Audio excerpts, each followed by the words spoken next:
សួស្តីពុកម៉ែបងប្អូនថ្ងៃនេះណាដាក់បកាយ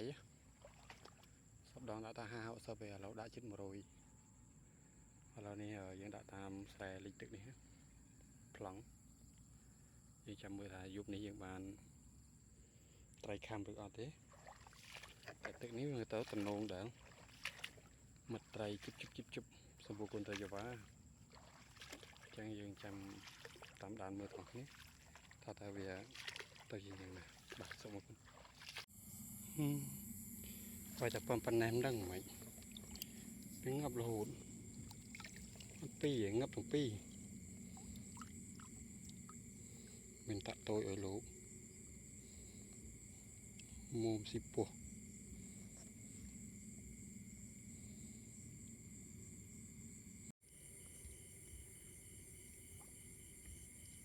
នេះត្រីដែងតែពេលជាប់ចាស់ងីងើចេះទៅវាចេះទាញវាមើលងីងើចេះ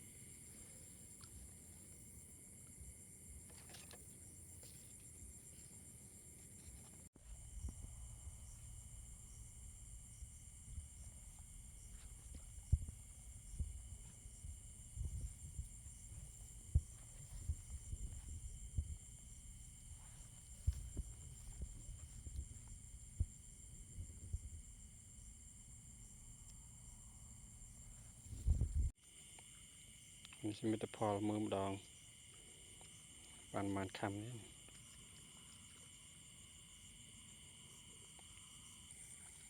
បងប្អូនបានសំណំហ្នឹងយ៉ាសំណំមកគេវិញបានត្រូវអាំងហើយបង